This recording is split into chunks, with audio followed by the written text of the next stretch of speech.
ಪ್ರೀತಿಯ ವಿದ್ಯಾರ್ಥಿಗಳೇ, ಈ ಒಂದು ವಿಡಿಯೋ ಪಾಠದಲ್ಲಿ ಬಹುಪದೋಕ್ತಿಗಳು ಪಾಲಿನಾಮಿಯಲ್ಸ್ ಅಧ್ಯಾಯದಲ್ಲಿ ಬರುವಂತಹ ಪ್ರಮುಖವಾದಂತಹ ಒಂದು ಪ್ರಶ್ನೆ ಯಾವುದು ಅಂದರೆ, ಶೂನ್ಯತೆಗಳ ಮೊತ್ತ ಮತ್ತು ಗುಣಲಬ್ಧವನ್ನು ಕೊಟ್ಟಾಗ ಆ ವರ್ಗ ಬಹುಪದೋಕ್ತಿಯನ್ನು ನಾವು ಕಂಡುಹಿಡಬೇಕು. ನೋಡಿ, ಶೂನ್ಯತೆಗಳ ಮೊತ್ತ ಮತ್ತು ಗುಣಲಬ್ಧಗಳು ಕ್ರಮವಾಗಿ ಅಂದರೆ ಶೂನ್ಯತೆಗಳ ಮೊತ್ತ -5 ಗುಣಲಬ್ಧ 6 ಆಗಿ ಕೊಟ್ಟಾಗ ಆ ಒಂದು ವರ್ಗ ಬಹುಪದೋಕ್ತಿಯನ್ನು ಕಂಡುಹಿಡಬೇಕು. ನೋಡಿ, ಆ ಪ್ರಶ್ನೆಯನ್ನು ಇಂಗ್ಲೀಷ್ನಲ್ಲೂ ಸಹ ಬರೆದಿದ್ದೇವೆ.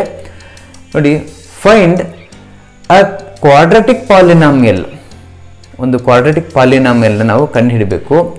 ಯಾವಾಗ the sum and the product of whose zeroes.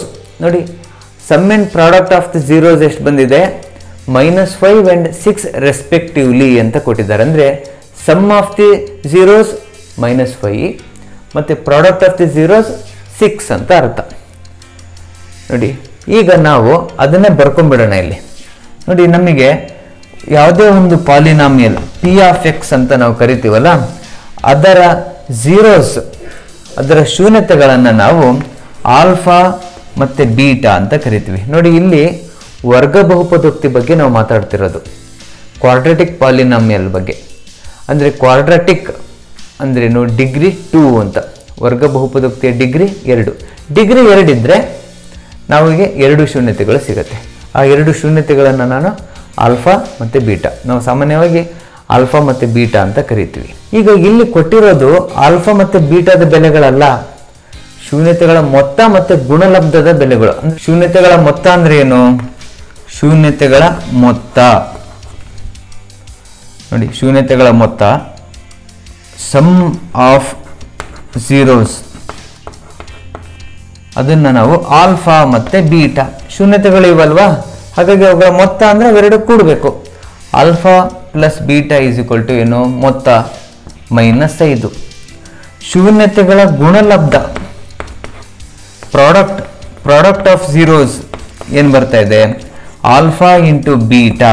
ನೋಡಿ, ಅದು 6 ಬರ್ತಾ ಇದೆ. ನೋಡಿ, ಈಗ ಇದು ಅವರು ಕೊಟ್ಟಿರುವಂಥದ್ದು ಡಾಟಾ ಆಗತ್ತಿದ್ದು, ದತ್ತ ಆಯ್ತಿದ್ದು. ಈಗ ನಾವು ವರ್ಗ ಬಹುಪದೋಕ್ತಿಯನ್ನು ಕಂಡುಹಿಡೋಣ. ವರ್ಗ ಬಹುಪದೋಕ್ತಿ ಕ್ವಾಡ್ರಾಟಿಕ್ ಪಾಲಿನಾಮಿಯಲ್ ಯಾವ ರೂಪದಲ್ಲಿರುತ್ತೆ ಅಂದರೆ, ನೋಡಿ, x² ಮೈನಸ್, ನೋಡಿ, alpha plus beta into X plus alpha into beta. ಇದು ಒಂದು ಬಹುಪದೋಕ್ತಿ. ಅಂದರೆ x² ಮೈನಸ್ ಶೂನ್ಯತೆಗಳ ಮೊತ್ತ ಇಂಟು ಎಕ್ಸ್ ಪ್ಲಸ್ ಶೂನ್ಯತೆಗಳ ಗುಣಲಬ್ಧ ಅಂತ ಅರ್ಥ. ನೋಡಿ, x² ಹಾಗೆ ಬರೀತೀನಿ. ಸಮ್ ಆಫ್ ದಿ ಝೀರೋಸ್ ಏನು? -5 into X plus alpha into beta ಅಂದರೆ ಗುಣಲಬ್ಧ 6 ಇದೆ, 6. ಈಗ x² minus into minus plus 5 into X 5x plus 6 ಹಾಗೆ ಇದೆ. ನೋಡಿ, ಸುಲಭವಾಗಿ ಬಂದ್ಬಿಡ್ತು. ಈಗ ಬಂತಲ್ಲ, ಇದೇ ನಮಗೆ ಬೇಕಿದ್ದಂತಹ ವರ್ಗ ಬಹುಪದೋಕ್ತಿ, ರಿಕ್ವೈರ್ಡ್ ಕ್ವಾಡ್ರಾಟಿಕ್ ಪಾಲಿನಾಮಿಯಲ್. ಈ ಪ್ರಕಾರ ಅತ್ಯಂತ ಸುಲಭವಾಗಿರುವಂತಹ ಲೆಕ್ಕ.